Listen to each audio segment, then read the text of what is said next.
And, honestly, for people who are new to the practice, like it doesn't need to be a big performance every time you show up on the mat. I try not to use what you see online, performative yoga, just things that aesthetically have some kind of impact or visually have some kind of impact. And especially if you're newer to the practice, trying not to use those as foundational to your inspiration and instead going inward. Because if you start on this path of comparison and performativity rather than authenticity, it's going to really affect the way that the practice can help you. So starting with a little bit every day can really help.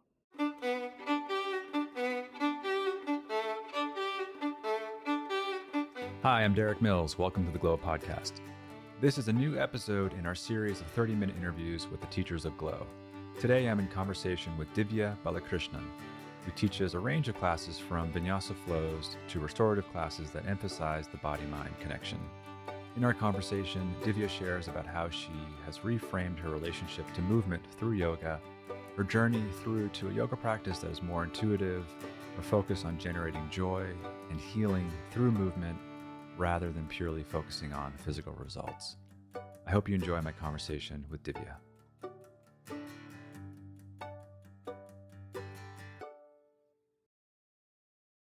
Hi, Divya. Hello. I'm so excited to be here with you today. Thank you for coming on the podcast. Thank you for having me. I'm really looking forward to this conversation. Excellent. So, as part of my preparation, I took 2 of your classes on Glow this morning, and I wrote down a few quotes. Do you mind if I share some of your quotes here? I'd love to hear them back. Okay. The first one was meditation for authenticity. And I really appreciate how you refer to connecting with that feeling of past authentic experiences and exploring our relationship to control over expected outcomes or the outcomes that we expect of ourselves. This one phrase is really powerful. Like, allow your awareness practice to be the sculptor of yourself. I thought that was really powerful, and to practice trusting yourself.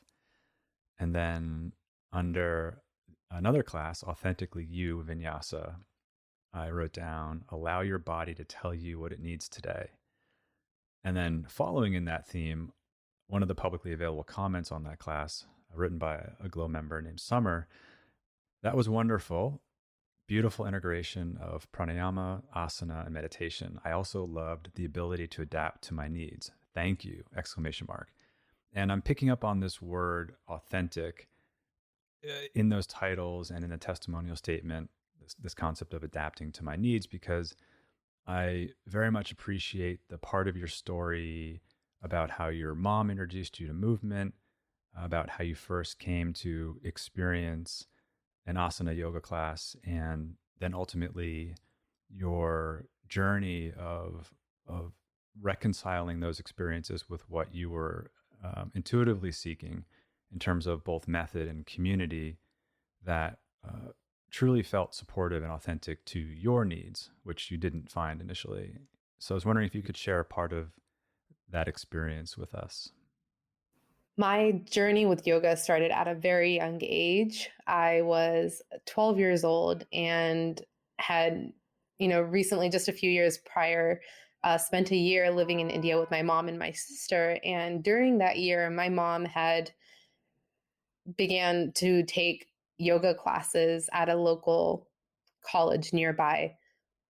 At this college, she learned the basic sun salutation sequence, the traditional 12-step sun salutation sequence. And she taught it to me once we got back to the States. And, it was about a couple years later. And I started practicing it really just as a way to incorporate movement into my life. I wasn't actively playing any sports at the time. And I was looking for a movement practice that felt like more than a sport, more enriching than a sport might for me. And also just I've always been really, really connected with my culture, being Tamil, being Indian. It was always a big part of my life, even if I wasn't born and raised there. So the connection of yoga to my cultural roots, to my spiritual roots, made it that much more important for me. So that was my intro into yoga. And I continued practicing on my own for the first 8 years or so of my journey until I was in college. And in that 8 years, I developed my first sort of awareness and my first connection to myself and understood that mind body connection that people always talk about. It never really made sense to me, but I started to actually understand it.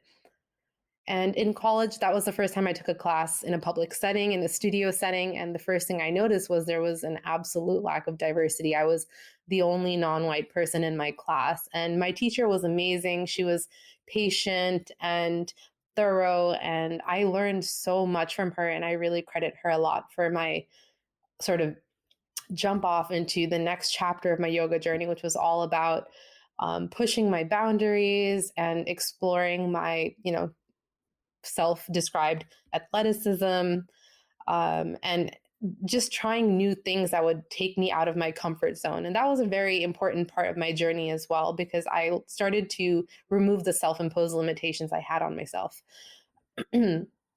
And the sort of third chapter in my yoga journey was around healing. I was living in Oakland at the time. This was a few years after I'd graduated from school. And I sort of stumbled upon this studio called Hotspot Yoga in Oakland. And it was owned and operated by a Black woman. And the student base was just the most diverse group I had ever seen in a yoga studio. And I just felt incredibly warm and welcome as soon as I walked into the room. And I started taking a few classes, and I remember there was one in particular where we were doing some longer holds. We were doing pigeon pose, and I just felt very overcome with emotion, which is a popular reaction that people have to long holds, long holds with pigeon pose. And I remember the experience being so cathartic and so surprisingly cathartic that it really clicked for me. Yoga is a healing tool. It's a technology. It's not just a movement practice. There's a lot more to it. There's somatic, there's the somatics of it, there's the energy of it. It's really like a science. And that was very inspirational to me because I was personally learning how to deal with new emotions and a lot of growing pain. So it gave me some control and agency over myself. And through that studio and the empowerment I felt in those classes, and just by being in that space, I finally decided to explore my options as a teacher.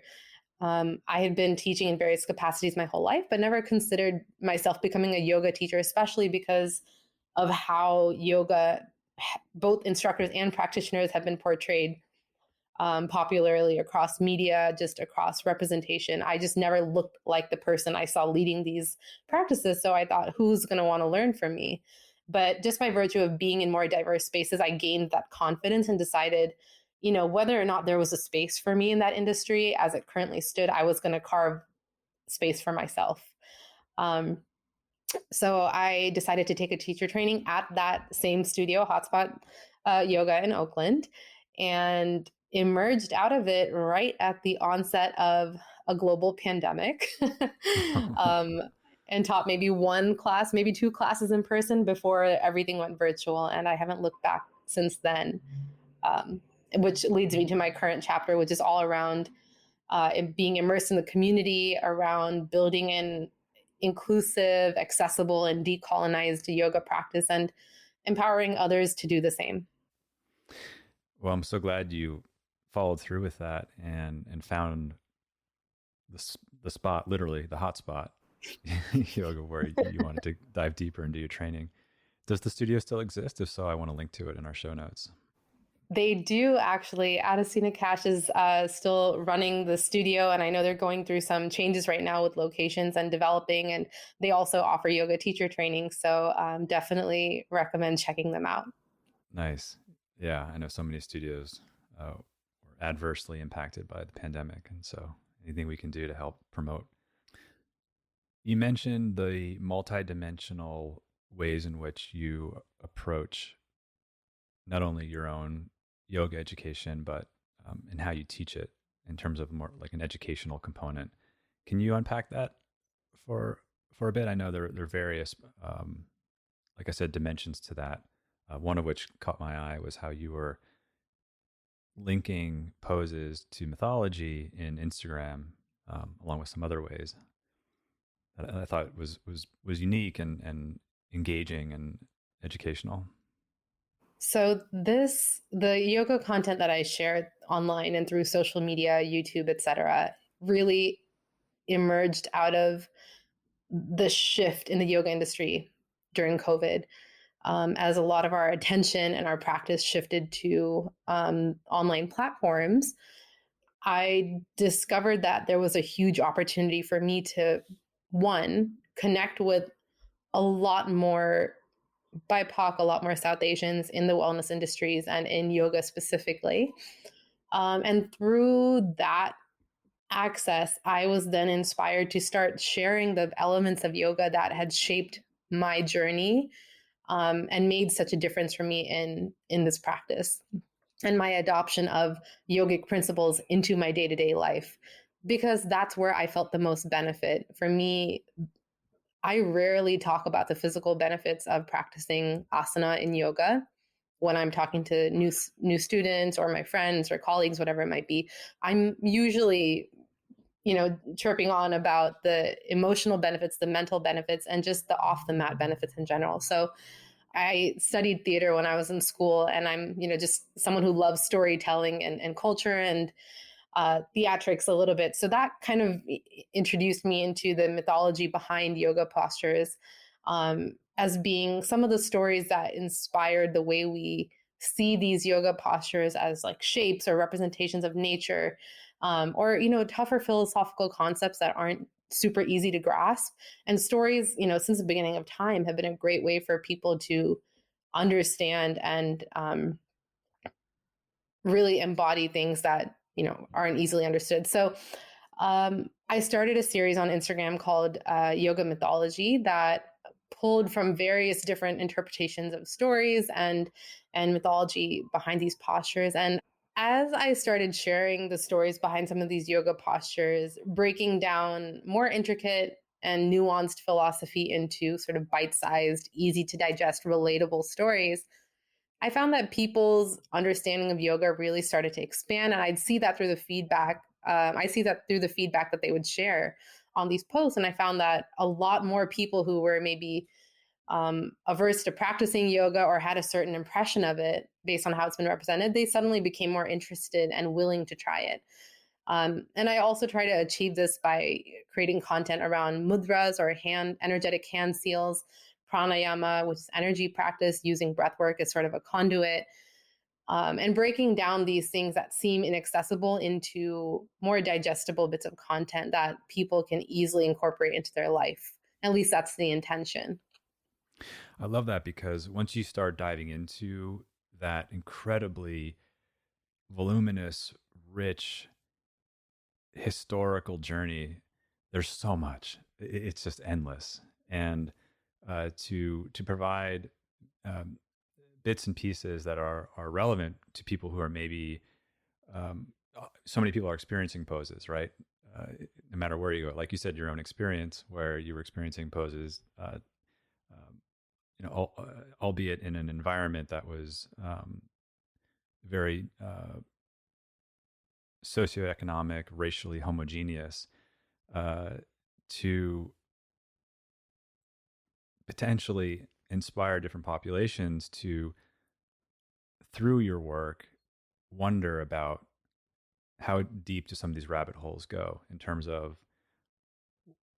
what inspired these types of practices, where do they originate, how have they evolved, how have they been used over the centuries in different traditions, different countries. So I really appreciate what you're doing, and so it's my long-winded way of thanking you. I'm glad to hear it. The biggest or the best outcome out of this content that I'm creating has been more inclusivity, more people, even outside of South Asian cultures, feeling welcomed into the practice by virtue of these stories that have morals and sentiments that any human being can relate to. So I'm really glad to hear that it's helping to enrich your practice as well.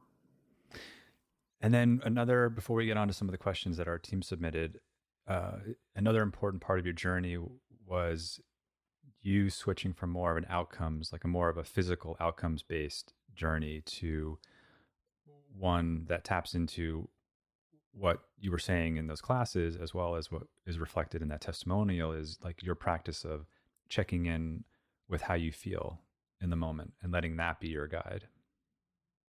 Very true. So I strongly feel that knowing your internal state is such an important skill. Being able to understand how you're feeling, it requires a lot of patience and effort to refine that skill. I always start with my mind.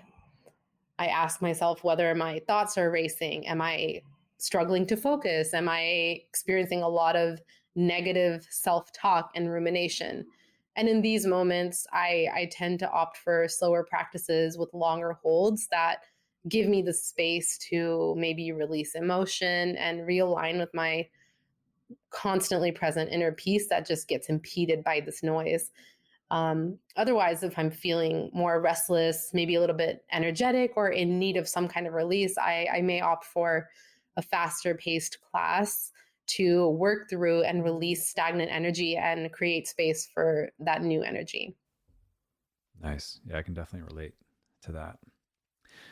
So I asked our team what questions they think our members would like me to ask you, and I have a list here from them, and it's a somewhat long list. So I don't think we'll get to all of them, but the first one is, what is it like working behind the scenes with Team Glow? I really appreciate the one on one relationships fostered with the producers, with marketing, with operations. I feel like it really embeds the teacher deep into Glow's process and makes us feel empowered to invest ourselves fully into our work. And it goes a long way in making me feel supported as well and feel like there's always someone who's going to help me through whatever is coming up for me. And the Glow team is super understanding that we as teachers have a lot going on in our lives, and you can definitely see all the effort that they put into making things simple and seamless. Oh, that's amazing. They're going to love hearing that. Yeah, they so much value the time that they get to spend with you. Like you mentioned, from onboarding to creating that relationship to prepping for classes. And so, yeah, I'm not surprised this question made it to the list. uh, Another phenomenon is that we often hear directly from members, um, and from Glow instructors, that even though you haven't met, members tend to feel this helpful connection that can persist after practicing um, with you on Glow for some time.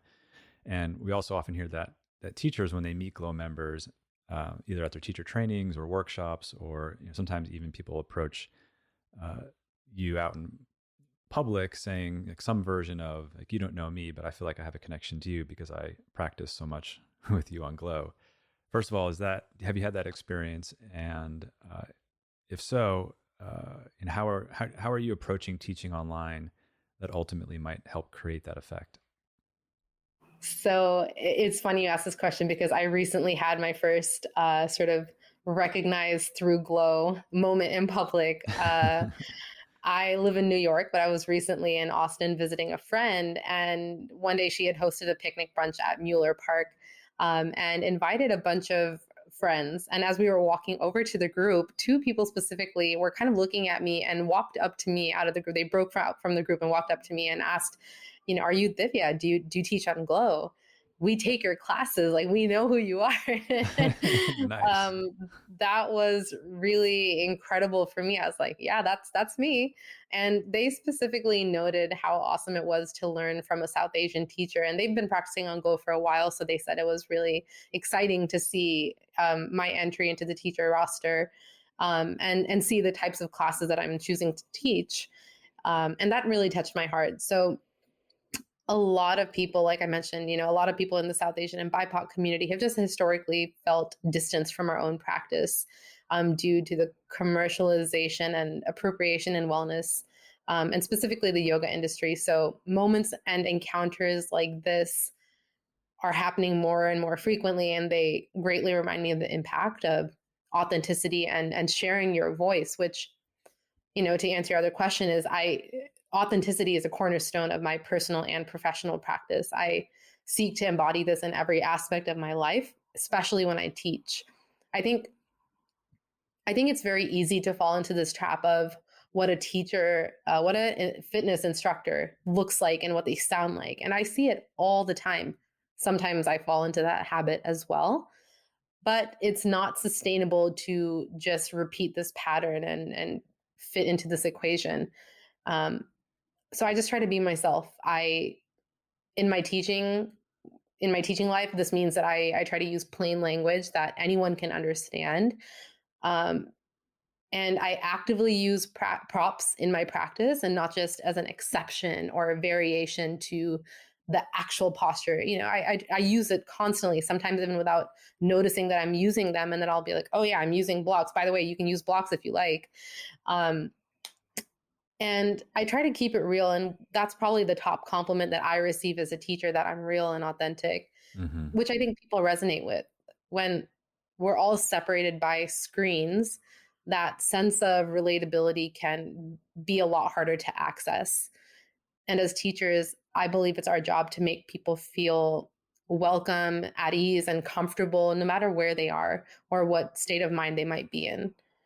We're really just containers and conduits for other people's growth and progress. And that's a huge responsibility. So I think the best way that we can encourage people to heal and grow in a way that's best for them is by modeling that ourselves.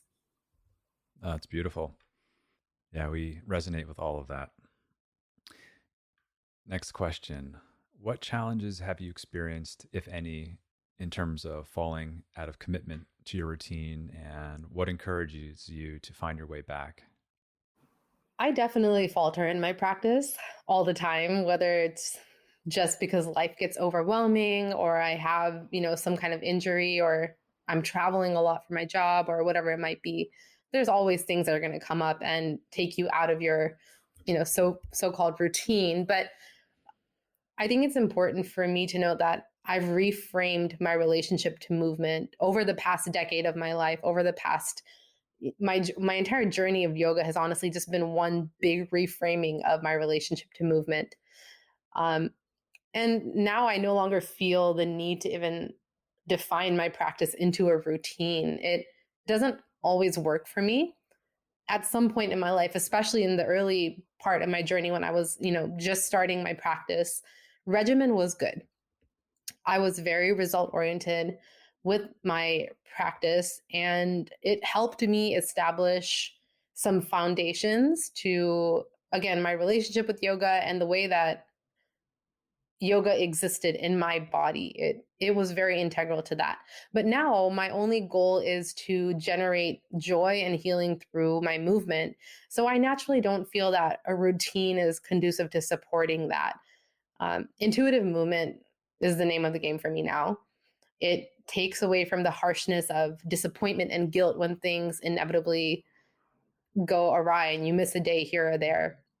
When I do show up to practice, it's intentional and I'm free enough to do exactly what it is that I need in that moment without holding myself to some predetermined, possibly now irrelevant or even harmful movement plan. Yeah, that's so important. And I find myself uh, needing to remind myself often to be gentle with myself. Uh, and I appreciate also, what you said in the previous section around modeling real and authentic. And we know that our members, just like most humans, are curious about how people like you are managing anxiety, stress, navigating burnout. Would you feel comfortable speaking to those? And would you have anything that you'd want to share with us about your experience with those psychological states, emotional states? I see things like anxiety, stress, etc., as just fragmentation of who we are. Anytime that outside noise, whether it's from society or mental chatter or other influences, gets into our soul, we start to fragment a little bit and little pieces of ourselves start to lose that unity within ourselves and start to just go outward. It's like we're just gravitating towards all these other opinions and ways of living that are so far away from ourselves that it's just the opposite of yoga. It's deunification. So it's absolutely like yoga is such an integral part of my anxiety and stress relief because it helps me to reunify and bring and come back to myself. So my first line of defense personally against when I can sense is impending anxiety or impending stress is to get outside and get into nature. Yoga is absolutely a practice derived out of nature and out of the earthly elements. So without needing to get on my mat, my first approach is to go outside into nature. And as I said, I live in New York, so I'm not exactly near massive lakes and mountains or oceans, but even just getting outside and feeling the sun on my skin, looking up at the blue sky and touching grass under my feet, all of these things can help to slow down the rumination of thoughts in my mind and overthinking. And it connects me back to the elements. When I can't connect to myself, I connect to the elements, and that becomes a way for me to connect back to myself because it reminds me that I came from that and that most of my worries are self-made and self-inflicted. So connecting back to these elements reminds me of who I am and what I am, and starts to prioritize the things that are going on internally. Now, this isn't a prescriptive solution by any means, because I very much understand that mental health goes much deeper and is oftentimes driven by a chemical imbalance in the body or external circumstances. But personally, I just find that any practice which reconnects me with nature and with my core self unifies me and brings me back to my peace. Oh, I love that. I love the imagery that engaging life is a process of fragmenting who we are, and that we're constantly uh, breaking off pieces of ourselves that are going outward because of the demands of the world, inevitably. And that, to use the elements as a conduit to both ground and form new versions, regenerated versions of self that we then take with ourselves back into the world to start the process all over again. I love that imagery. So I know you feel that building an at-home practice, workout routine, is important. What are, in your experience, some of the benefits of having an at-home practice, and what has that meant to you over the years?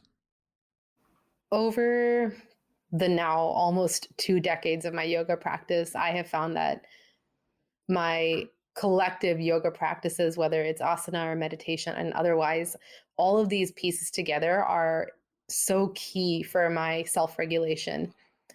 We give so much of ourselves externally to our jobs, our families, our friends, our community, etc. So it's very easy to neglect ourselves in the process and let negative energy accumulate to the point that we kind of just explode.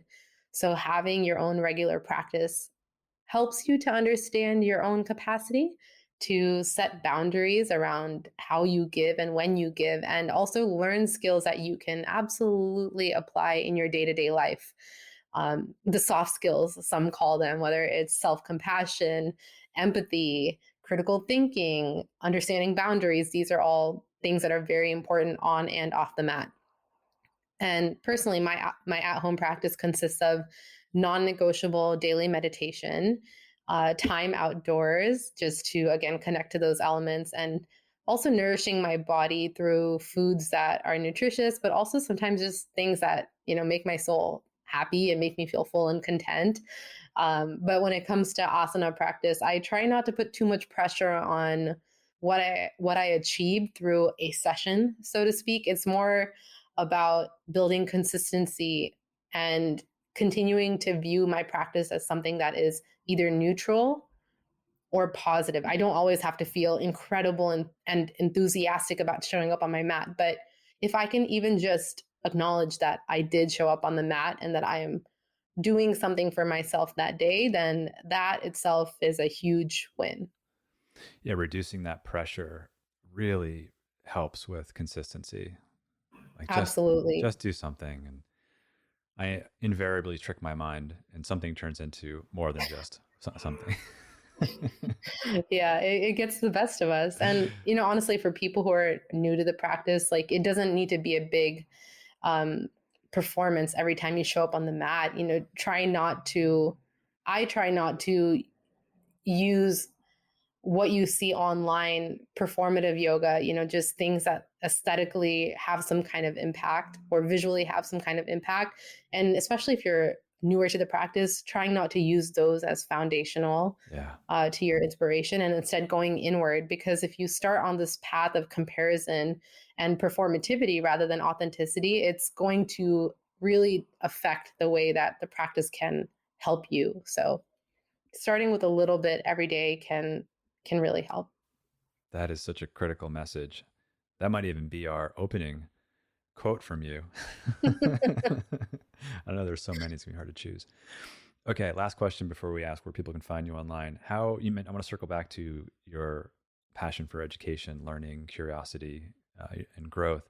Like, how are you continuing to evolve your studies or practices, and what has your attention now, or like what are you learning or wanting to learn? I'd say I evolved in my studies most effectively through personal inquiry. There's a lot of noise in the yoga educational space, with personal opinion becoming increasingly inextricable from credible source material. So currently, I'm focused a little bit less on philosophy and interpretation of philosophy, and I'm a little bit more focused on energetic practice. So pranayama, meditation, mudra are things that I practice every single day to get in touch with my own spiritual and physical energy. And I'm learning how to harness these tools for my own healing. There's so much I want to learn around the intersection of science and spirituality. So all of these things are helping me to tangibly experience that in my body first. And then I go into a little bit more of a philosophical deep dive. But I'm also really currently focused on seva, or the yoga of service. So providing and giving back to your community, practicing detachment from ego, um, engaging with social causes. All of these things teach me a lot about myself. So it's another way of developing my own study.